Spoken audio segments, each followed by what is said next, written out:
चलिए अगला क्वेश्चन करते हैं। इसमें बोल रहा है कि सबसे पहली चीज उसने क्या बोली है, यस क्रोमेटीन। क्या बोल रहा है वो, chromatin structure must be altered in a order for the gene expression to occur because. देखो सबसे पहली चीज होती है क्रोमेटीन किसे कहते हैं। ठीक है, तो मैं थोड़ा सा एक्सप्लेन करती हूँ इसमें।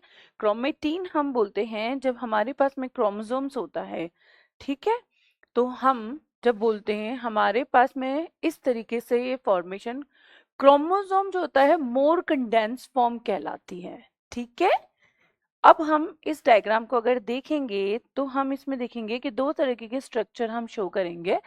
ठीक, इसमें हमने मोर कंडेंस कर दिया, ठीक है, ऐसे ये दो फॉर्म है। इसमें आप ये देखोगे कि ये लूजली है और ये कैसे हैं, टाइटली पैक्ड है। ठीक, अब मैं अपने पॉइंट पर आती हूँ। ये जैसे लूजली है, बहुत टाइट है, थोड़ा खुलता जा रहा है, थोड़ा खुलता जा रहा है, एंड लास्ट ये क्या कर रहा है, ये फॉर्म कर देता है यहाँ पे। जब ये खुलता चला जाएगा तो हम बोलते हैं कि ये क्या किससे बना हुआ है, क्या अरेंज है यहाँ पे, डीएनए। और डीएनए की जो अरेंजमेंट है जब वो थ्रेड लाइक होती है तो उसे कहा जाता है क्या, उसे बोला जाएगा क्रोमेटीन। तो हमने ये देखा कि क्रोमे जो हमने अरेंजमेंट देखा डीएनए का कंडेंस फॉर्म में, तो ये क्या कहलाएगा, क्रोमेटीन। और अगर हम इसको कहेंगे तो ये क्रोमेटीन का मतलब होता है कलर्ड बॉडी होती है। ये क्या होती है, ये कलर्ड बॉडी। क्लियर। अब क्वेश्चन पे आते हैं, वो हमसे क्या चाह रहा है।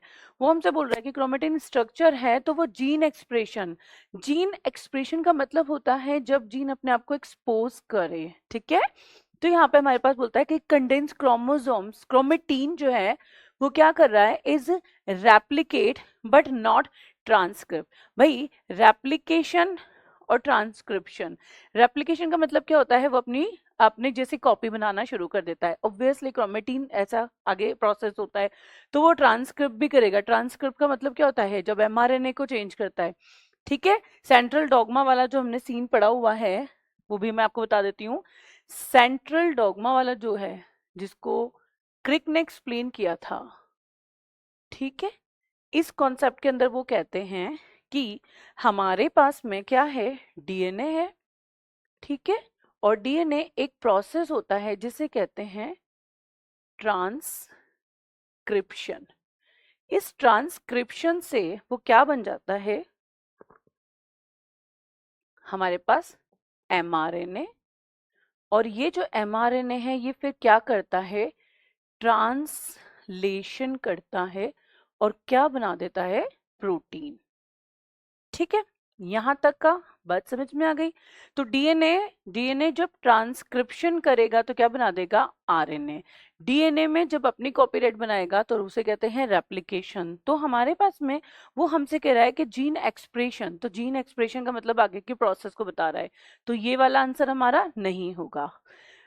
अब वो कहता है condense chromatin make more DNA sequence inaccessible to the transcription complex. वो कह रहा है कि कंडेंस जो है क्रोमेटीन, तो जितना कंडेंस होता जाएगा तो डीएनए की जो सीक्वेंस है वो क्या हो जाएगी, उस सीक्वेंस को वो ट्रांसक्रिप्ट करना मोर कॉम्प्लेक्स हो जाएगा। जितना किसी भी धागे को, थ्रेड लाइक स्ट्रक्चर है जस्ट लाइक, है ना, वो उसको जितना कॉम्पैक्ट बांधता जाएगा तो उसको क्या है, उसको खोल नहीं पा रहे हैं, उसको रीड नहीं कर पा रहे हैं। ठीक है, तो वो कह रहा है कि अल्टर्ड फॉर्म मतलब होता है उसका चेंज करता है। तो क्रोमेटिन स्ट्रक्चर जो अल्टर करता है जीन एक्सप्रेशन क्यों कर पाता है, क्योंकि वो कंडेंस क्रोमोसोम्स, वो DNA sequence, most DNA sequence बनाएगा और वो ट्रांसक्रिप्शन को क्या कर देगी, कॉम्प्लेक्स कर देगी। ठीक है, नेक्स्ट बोल रहा है अपन को डीकंडेंस्ड क्रोमेटीन हैज मोर न्यूक्लियोसोम्स पर डीएनए मॉलिक्यूल।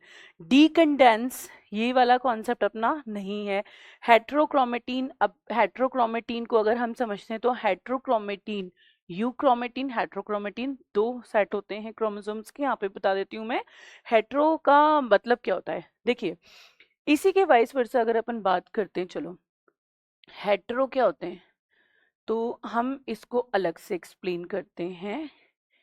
हेट्रोक्रोमेटीन, ठीक है, और हमारे पास में एक तो ये टाइप होता है क्रोमेटिन का, और दूसरा टाइप क्या होता है, यू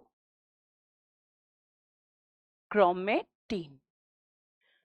ठीक है, तो क्रोमेटिन दो तरीके के हैं। तो हेट्रोक्रोमेटिन जो होता है वो मोर कंडेंस होते हैं। ये क्या होते हैं, बहुत ही ज्यादा कंडेंस फॉर्म में होंगे, और ये क्या करेंगे, ट्रांसक्रिप्शन जो है उसमें पार्टिसिपेट नहीं करेंगे। क्लियर हो गया। तो यूक्रोमेटिन है जो क्या करेगा, ट्रांसक्रिप्शन करेगा। ठीक है, क्यों करेगा, क्योंकि वो लूज डीएनए रखता है अपने पास। ये बात समझ में आ गई। और ये इसके पास में क्या होते हैं, मोर कॉम्प्लेक्स डीएनए होते हैं। क्लियर। तो ये यूक्रोमेटिन जो है ये पार्टिसिपेट करेगा ट्रांसक्रिप्शन में, जहां पे हमारे पास में लूजली अटैच क्रोमोसोम प्रेजेंट है। ठीक है, तो हमने देखा कि क्रोमेटिन के टू टाइप हैं, हेट्रो और यू। तो हेट्रो पार्टिसिपेट नहीं करेगा ट्रांसक्रिप्शन में, और यू क्रोमोसोम करेगा। तो हमारा जो कॉन्सेप्ट जा रहा है वो condense chromosomes make the most DNA sequence, और क्या कर रहा है वो, ट्रांसक्रिप्शन को मोर कॉम्प्लेक्स कर रहा है। बाकी सब हमारे गलत हैं, क्योंकि हेट्रोक्रोमेटिन इज एक्टिव ट्रांसक्रिप्शन, ये स्टेटमेंट हमारा गलत हो गया, क्योंकि ये क्या होता है, इनएक्टिव होता है। ठीक है, तो हमारा राइट आंसर क्या जाएगा, बी। यहाँ पे हम मेंशन कर लेते हैं, the right answer is B. ठीक है।